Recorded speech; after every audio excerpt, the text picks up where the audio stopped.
Fundargestir, það alltaf kostur að vera síðastur á mælendaskrá og láta aðra segja það sem maður ætlaði að segja. En ég ætla þó að gera eina játningu sem aðrir hafa ekki gert, að ég hef í mörg ár, líklega 40 ár, ég vil að tala um mig vera það sem að enginn vill viðurkenna, og ég ætla að viðurkenna hér. Ég hef talað um mig vera kapitalista.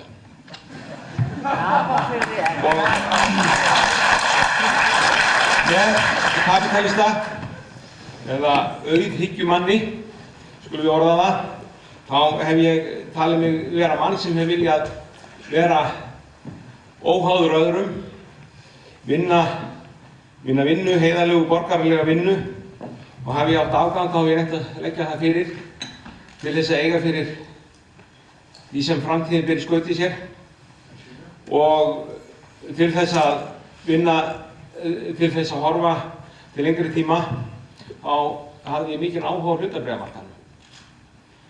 Og þessi hlutabréfamarkaður hefur gjörsamlega brugðist mér. Ég er nú ekki afkastamikill maður, en frekar en aðrir hluthafar. En hluthafar, þeir mæta til fundar. Þeir mæta til hluthafafundar, sem æðsta ákvörðunarvald í málefnum hlutafélaga. Og ég hef búinn að mæta á hluthafafundi í íslensku hlutafélögum núna í 25 ár. Og það heitir til undantekninga ef nokkur maður spyr það nokkur alvarlegra spurninga.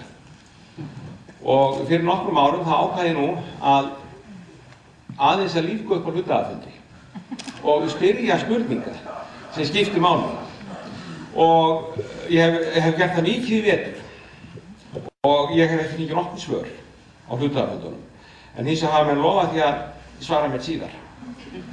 Og þau svör hafa yfirleitt verið innihaldsrýr, en stundum hef ég kannski spurt hluti sem ég vitað, en kannski vilja fá staðfestingu á. En þetta er fyrsta atriðið í því sem við getum kallað eftirlitskerfi á fjármálamarkaði. Það er hluthafafundurinn. Og hluthafafundurinn kýs stjórn og hluthafafundurinn kýs endurskoðendur.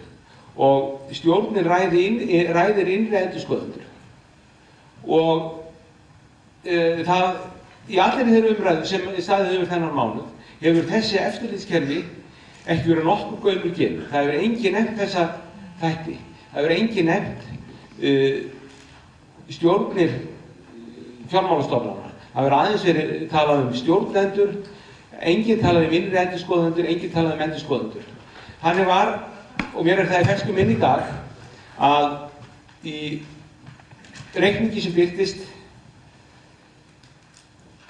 frá Glitni í lok júlí, stöðuna 30. júní, þá segir bankinn að hann telji sig eiga 8,1 milljarð evra í lausafé.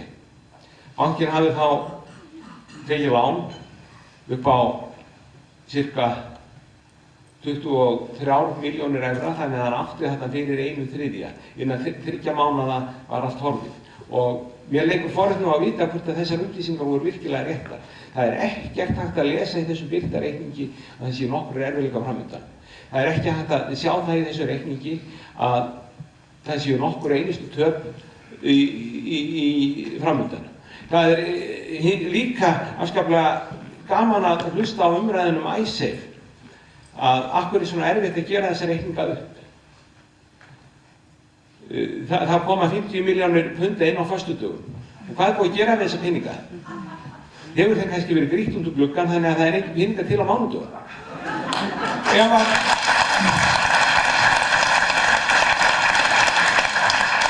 Ef þessi 50 milljónum punda, ef það hefur verið lánaði til heiðarlegrar borgaralegar starfsemi, að þá ætti að vera hægt að losa það, selja þessar eignir, eða þá þær kæmi inn á nokkrum árum.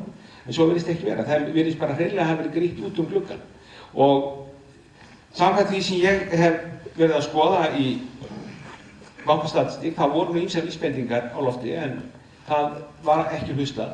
Og ég kannski ekki nógu leiðilegur til þess að tala nógu hátt, eða nokkur aðrir. Og árangurinn er sá að í dag þá hafa lífeyrissjóðir landsmanna tapað líklega 300–500 milljarðar. 300 milljarðar eru fyrstu tölur. Og þess vegna bregður mér nú þegar menn vilja áfram höggva í lífeyrissjóðina. Sko, lífeyrissjóðirnir eru eign okkar og við viljum fá að taka það út núna. Og ég ætla á þessari samkomu, ég veit að ég er ekki skemmtilegur, ég ætla að biðja menn að vara við því að skerða framtíðarréttindi lífeyrissjóða með því að afnema verðtryggingu með því að til þess að halda nýja veislu í dag.